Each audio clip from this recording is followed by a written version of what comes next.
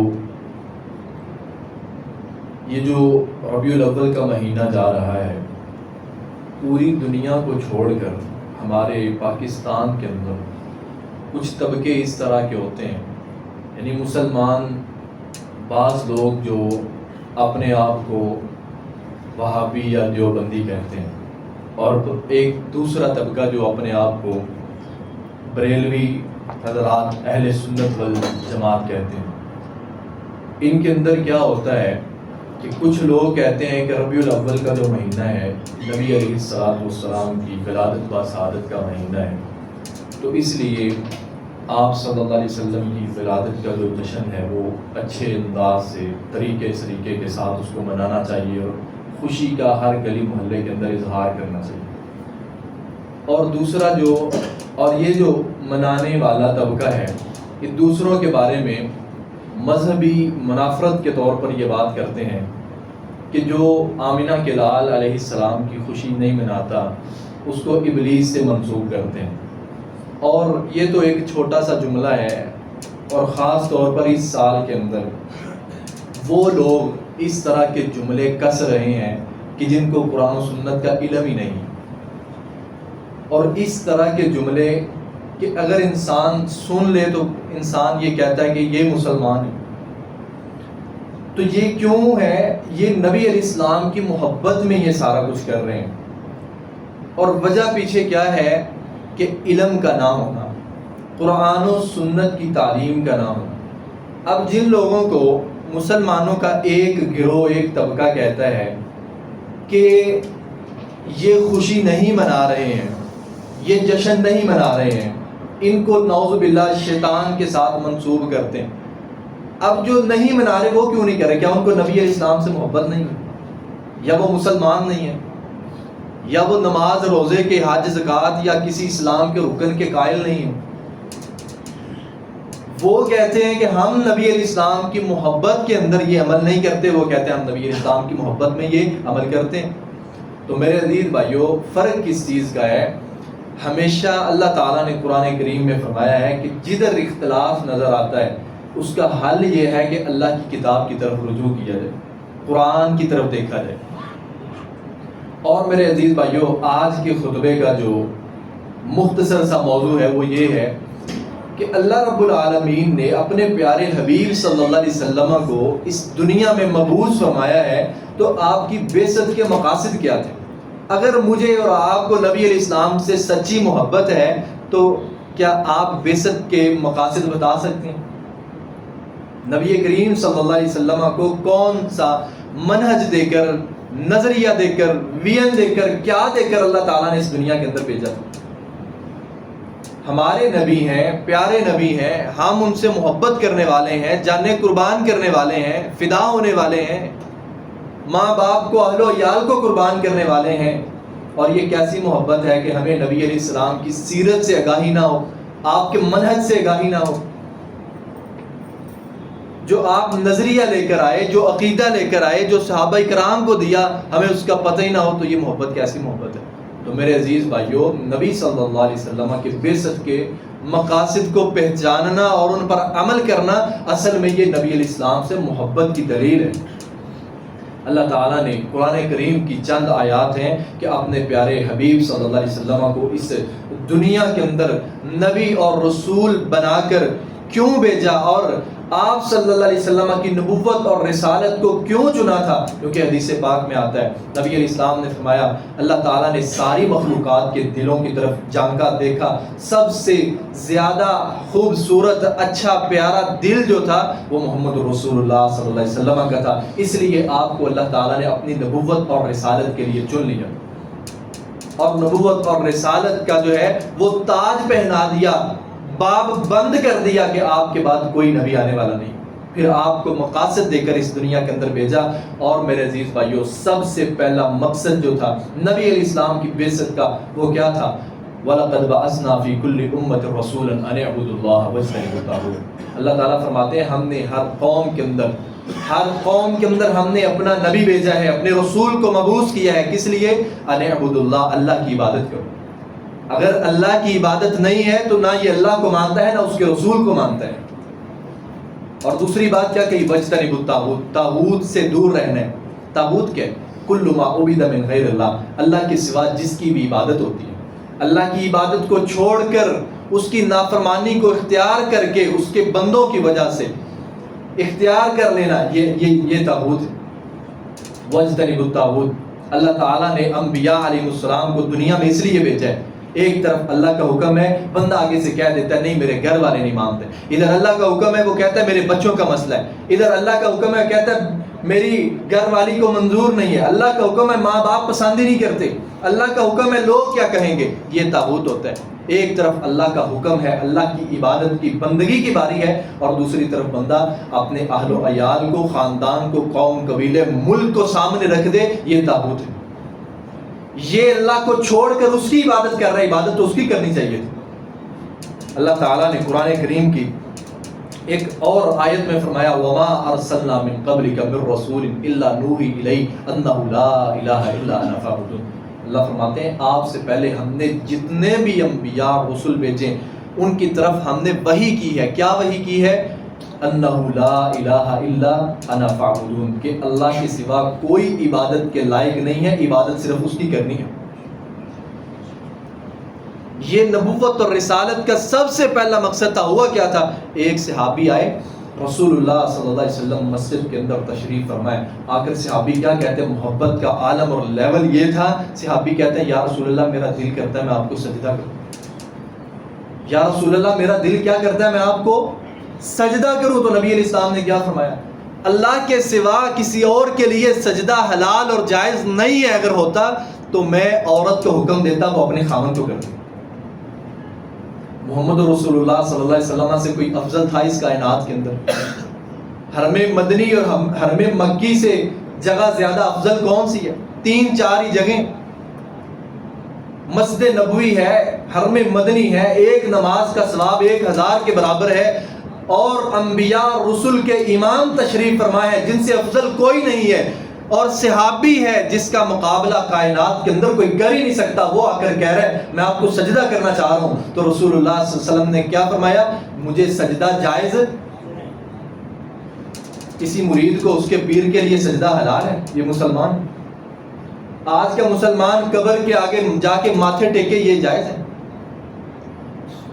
محمد رسول اللہ صلی اللہ علیہ وسلم اپنے صحابی کو اجازت نہیں دے رہے، آپ صلی اللہ علیہ وسلم مسجد نبوی میں تشریف فرما ہے، اور جو اللہ کا بندہ فوت ہو گیا، جس کی روح اس کے جسم سے جدا ہو گئی، جس کو غسل دیا گیا، کفن پہنایا گیا، کندھوں پہ سوار کر کے قبرستان میں لے جایا گیا، جنازہ پڑھایا گیا، قبر کے اندر اتارا گیا، مٹی ڈال دی گئی اس کے اوپر، اللہ کے رسول صلی اللہ علیہ وسلم نے تو سجدے کی اجازت اپنی ذات کے لیے بھی نہیں دی تھی، کیا ان کے لیے سجدہ حلال ہو گیا؟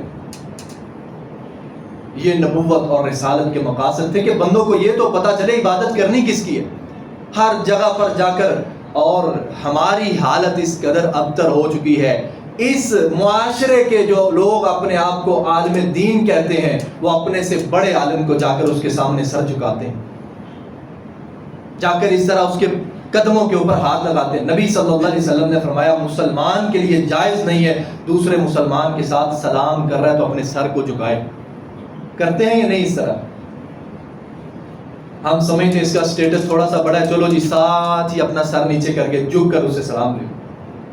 یہ نبوت اور رسالت کا پہلا مقصد تھا کہ لوگوں کو لوگوں کی غلامی سے نکال دیا جائے، اللہ کی عبادت کے اندر لے کر آئے.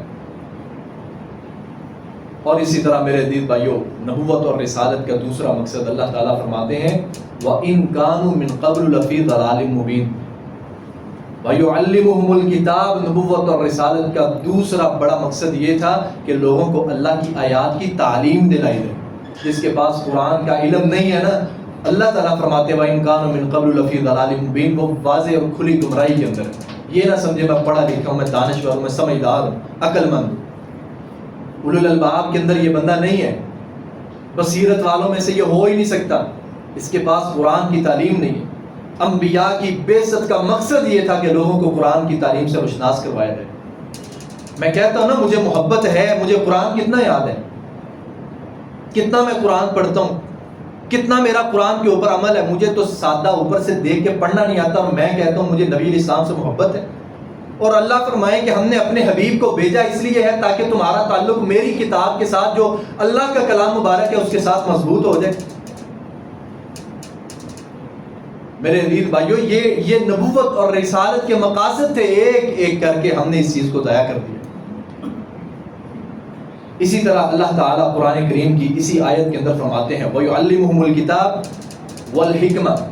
انبیاء کو بھیجنے کا تیسرا مقصد کیا تھا کہ لوگوں کو حکمت سے روشناس کروایا جائے. حکمت کیا چیز ہوتی ہے؟ اللہ تعالیٰ نے اسی لیے فرمایا یؤتی الحکمۃ من یشاء ومن یؤت الحکمۃ فقد اوتی خیرا کثیرا. یہ جو حکمت ہے اللہ تعالیٰ جس کو چاہتے ہیں اس کو عطا کرتے ہیں. ومن یؤت الحکمۃ فقد اوتی خیرا کثیرا. جس کو حکمت اللہ تعالیٰ نے عطا کر دی ہے اس کو خیر کثیر مل گئی. ایک ہوتا ہے علم، ایک ہوتی ہے حکمت. نبی صلی اللہ علیہ وسلم بچوں کو کیا دعا دیا کرتے تھے؟ اللہم علمہم الکتاب وفقہم فی الدین. اللہ ان کو دین بھی دے، ان کو سمجھ بھی دے، ان کو دانائی بھی دے، ان کو حکمت بھی عطا کرے. انبیاء اور رسول علیہم السلام کی بعثت کا تیسرا مقصد کیا تھا کہ حکمت کو سیکھا جائے، دانائی کو سیکھا جائے. فیصلے کس طرح کرنے ہیں، بات کس طرح کرنی ہے، سمجھداری کیا چیز ہوتی ہے، ادب و احترام کیا ہوتا ہے، ماں باپ کی عزت کیسے کرنی ہے، بڑوں کے ساتھ کیسے پیش آنا ہے. یہ انبیاء کا مقصد تھا اس دنیا کے اندر آنے کا، اللہ کا کتاب کو نازل کرنے کا. اور اسی طرح میرے عزیز بھائیوں، نبوت کے مقاصد میں سے جو چوتھا مقصد ہے وہ کیا ہے؟ اللہ تعالیٰ نے فرمایا وما ارسلناک الا رحمۃ للعالمین. اے ہمارے حبیب، ہم نے آپ کو رحمت للعالمین بنا کر بھیجا اس دنیا کے اندر، رحمت للعالمین بنا کر. اور رسول اللہ صلی اللہ علیہ وسلم اس قدر جہان والوں کے لیے رحمت کا باعث تھے، اس قدر جہان والوں کے لیے رحمت کا باعث بنے. اس کے بارے میں کئی احادیث ہیں. ایک اونٹ جو ہے وہ نبی علیہ السلام سے اپنے مالک کی شکایت کرتا ہے. آپ رحمت للعالمین تھے. آپ صحابہ کے ساتھ جا رہے ہیں، اوپر ایک چڑیا جو ہے وہ پھڑپھڑا رہی ہے، چکر لگا رہی ہے. نبی علیہ السلام نے فرمایا میرے صحابہ کس نے اس کو تکلیف پہنچائی؟ ایک حکیم آیا، یا رسول اللہ یہ مینڈک جو ہے اس کا خون اور گوشت استعمال کر سکتے ہو؟ نہیں کر سکتے. صحابہ کرام نے کہا ان کی آواز سے کھن آتی ہے، ان کو قتل کر دیں. فرمایا نہیں کر سکتے. لا تقتلوا الذئب، اس کو قتل نہ کرنا. یہ جو اس کی آواز سے تم پریشان ہوتے ہو یہ اللہ کی تسبیح بیان کر رہا ہوتا ہے، یہ اللہ کی پاکی بیان کر رہا ہوتا ہے. رسول اللہ صلی اللہ علیہ وسلم رحمت للعالمین بنا کر بھیجے گئے. ہم لوگوں کے لیے رحمت ہے یا زحمت ہے؟ میں نے لوگوں کے لیے کتنی آسانی پیدا کی ہے. نبی علیہ السلام سے صحابہ آ کر پوچھنے لگے تھے، سوال کیا تھا. وہ لوگ تھے، ان کا معاشرہ، ان کا دور تند و تاریک دور تھا. وہاں پر زنا تھا، جبر تھا، تشدد تھا، قتل و غارت تھی. سال ہا سال تک جو ہے نا وہ جنگ و جدل جاری رہتا تھا. وہ لوگ جن کے اندر معاشرتی، اخلاقی، ہر طرح کی ناانصافیاں، بیماریاں، ہر طرح کی قباحتیں ان کے اندر موجود تھی. ان کو رسول اللہ صلی اللہ علیہ وسلم نے تعلیم جب دی تو ان کا عالم کیا تھا کہ صحابہ آ کر کہنے لگے یا رسول اللہ فلاں درخت کو کاٹنے لگے ہیں، اس کے اوپر فلاں پرندے کا گھونسلہ بنا ہوا ہے، کیا اس درخت کو کاٹ سکتے ہیں؟ پرندے کا گھونسلہ بنا ہوا ہے. یہ رحمت للعالمین نے جو لوگوں کو سبق دیا کہ تم نے آگے لوگوں کے لیے باعث رحمت کیسے بننا ہے. ہم لوگوں کے لیے باعث زحمت ہیں. نہ آسانی پیدا کریں گے، نہ خیر کی بات کریں گے، نہ تسلی دیں گے، نہ دلاسا دیں گے، مایوسیاں پھیلاتے جائیں گے.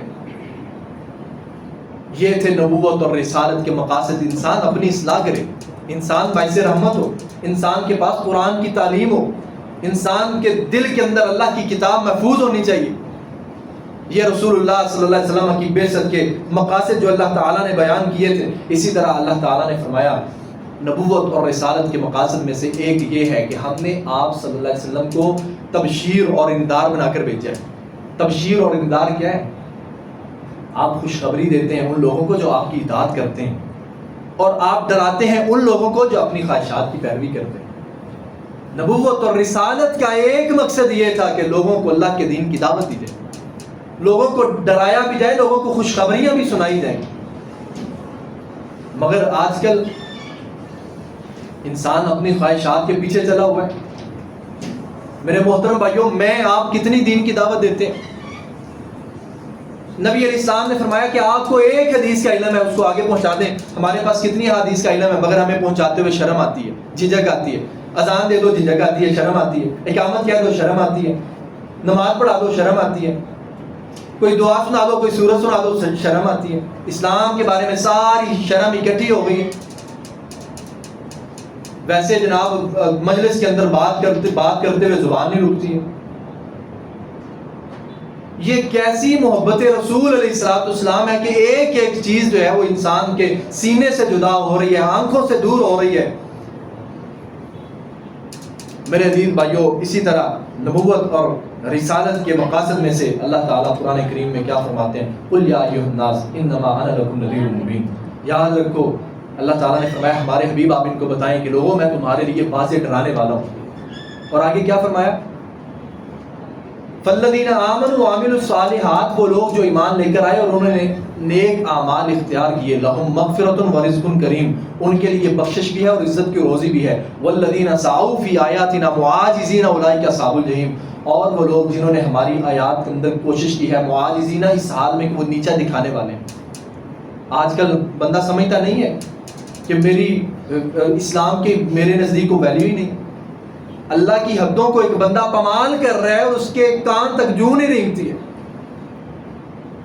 اس کے چہرے کا رنگ تبدیل نہیں ہوتا ہے. کبھی زنا کی طرف جا رہا ہے، کبھی چوری کی طرف جا رہا ہے، حرام خوری کی طرف جا رہا ہے، شراب نوشی کی طرف جا رہا ہے.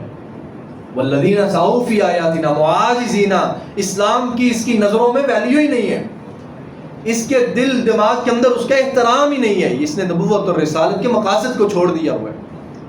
والذین سعوا فی آیاتنا معاجزین، اسلام یہ سمجھتا ہے کہ نہیں، مجھے میرا جو ہے نا وہ اسٹیٹس بننا چاہیے، میرا معیار بننا چاہیے، میری لک جو ہے نا وہ لوگوں کو اچھی نظر آنی چاہیے. اسی کے اندر دین اسلام، قرآن حدیث کی، نبی علیہ السلام کی سنت کی ہر چیز کو، بات کو پیچھے چھوڑ رہا ہے اپنی ذات کے لیے. معاجزین، کیا اسلام اتنا نچلا رہ گیا اس کے سامنے؟ والذین سعوا فی آیاتنا، ایک طرف اللہ کی آیت ہے، اللہ کا حکم ہے، دوسری طرف اس کے نفس کی خواہش ہے. معاجزین، کیا اسلام کو نیچا کرنا چاہتا ہے؟ اسلام اتنا ہی کمزور ہے کہ اس کو نیچا کر کے بالکل اس کو ایسے جیسے یہ ان لوگوں کے لیے ہے اسلام جن کے تن کے اوپر پورا لباس نہیں ہے، سر کے اوپر چھت نہیں ہے، یہ ان لوگوں کے لیے.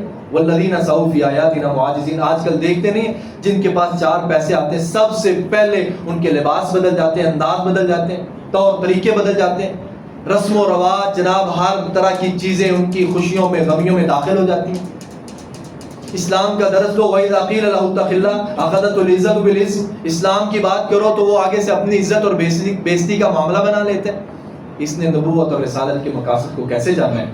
اس نے نبوت اور رسالت کے مقاصد کو کیسے پہچانا ہے؟ میرے عزیز بھائیوں، اسی طرح نبوت اور رسالت کے مقاصد میں سے ایک یہ بھی تھا، نبی علیہ السلام نے فرمایا انما بعثت لأتمم صالح الاخلاق، مجھے اللہ نے اس لیے بھیجا ہے کہ صالح اخلاق کی جو ہے نا وہ تکمیل کر دی جائے.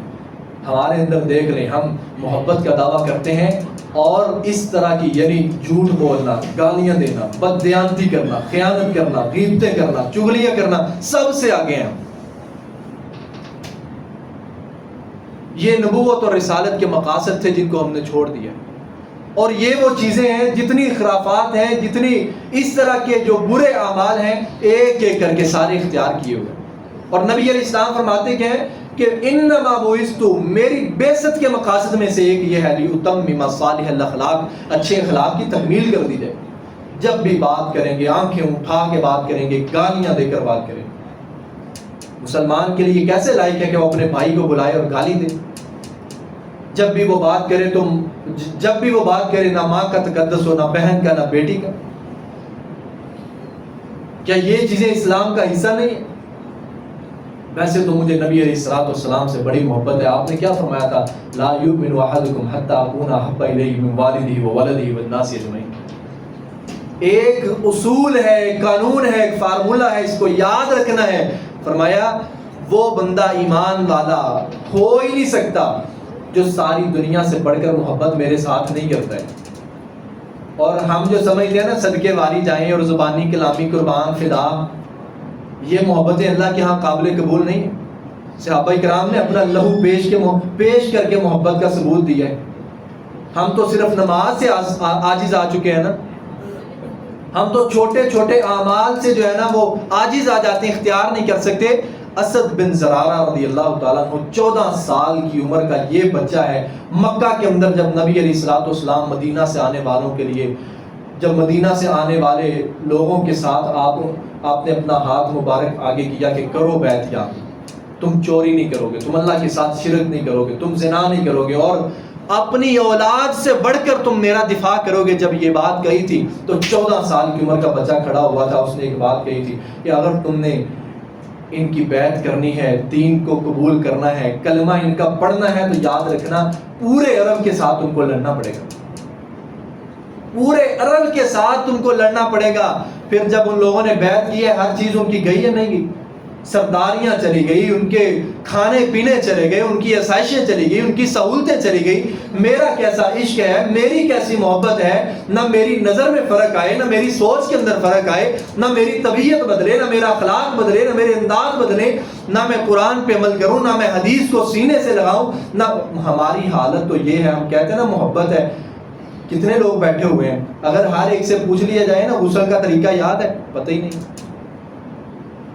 اچھی طرح سے طہارت جس کا انسان کی اپنی ذات کے ساتھ تعلق ہے، ہمیں تو اس کا بھی علم اتنا نہیں ہے، اور یہ کیسی محبت ہے؟ 5 حدیثیں جو ہے نا وہ ایک ساتھ ہم بیٹھ کر کیا سنا سکتے ہیں؟ نبی علیہ السلام سے سچی محبت ہے۔ ہم نے قربان ہونا ہے، ہم نے فدا ہونا ہے۔ اور یاد رکھنا عمر رضی اللہ تعالیٰ عنہ کا ہاتھ پکڑ کر نبی علیہ السلام نے فرمایا تھا کہ عمر جب ساری کائنات سے بڑھ کر مجھ سے محبت کرو گے تب تمہارا ایمان اللہ کے ہاں قابل قبول ہے، وگرنہ نہیں۔ میرا ایمان مجھے مسجد تک لا نہیں سکتا، اللہ کی قسم اٹھا کر کہتا ہوں کوئی محبت نہیں ہے نبی علیہ السلام سے۔ یہ دعوے جو ہے نا یہ اللہ کے ہاں ایسے نہیں ہیں۔ یخادعون اللہ وہو خادعهم، تم اللہ کو دھوکہ دینے کی کوشش کرتے ہو۔ اللہ تعالیٰ فرماتا ہے قل ان کنتم تحبون اللہ فاتبعونی یحببکم اللہ، اگر تمہیں اللہ سے محبت ہے تو اللہ فرماتے ہیں میرے حبیب کی اطاعت کر کے دکھاؤ۔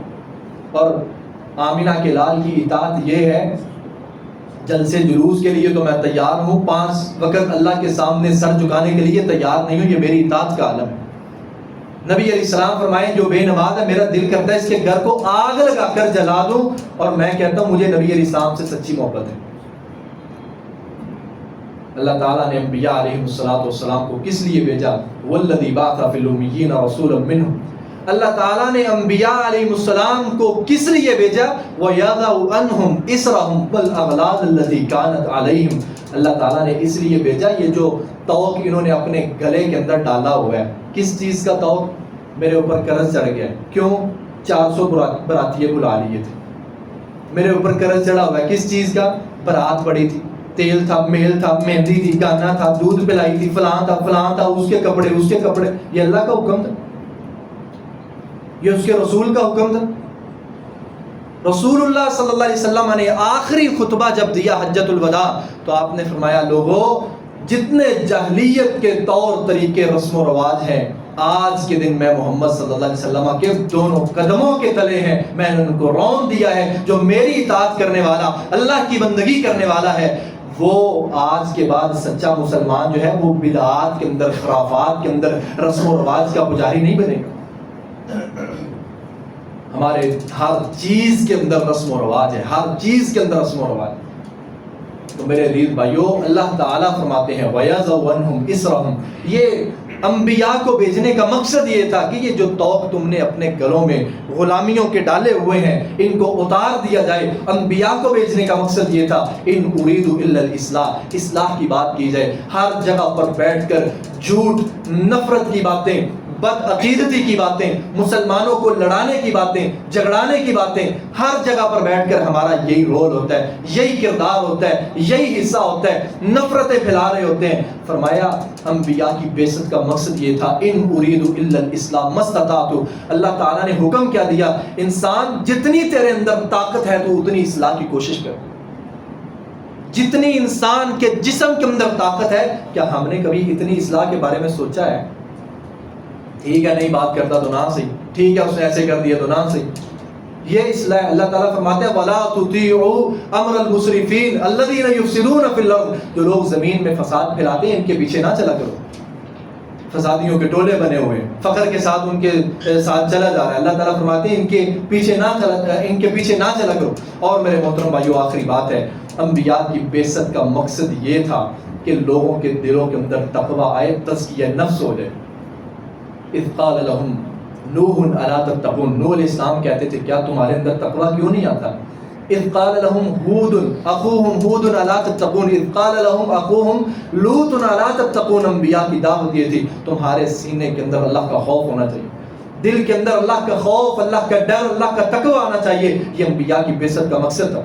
انسان اپنا تزکیہ نفس کرے، اپنی اصلاح کرے، اپنے ضمیر کے اندر، اپنے گریبان کے اندر جان کر دیکھے. حدیث پاک میں کیا آتا ہے؟ رسول اللہ صلی اللہ علیہ وسلم بیان فرماتے ہیں اللہ کے نزدیک سب سے زیادہ برا ترین انسان کون ہے؟ جس کو کہا جائے اللہ سے ڈرو، وہ آگے سے کہے مجھے چھوڑو، تم اپنی فکر کرو. اللہ کے نزدیک سب سے زیادہ برا ترین انسان یہ ہے. تو میرے عزیز بھائیو، آج کے خطبہ جمعہ کے اندر چند ایک چیزیں قرآن و سنت کی حدیث کی روشنی کے اندر بیان کی گئی ہیں کہ انبیاء علیہ السلام کی بعثت کا مقصد کیا تھا.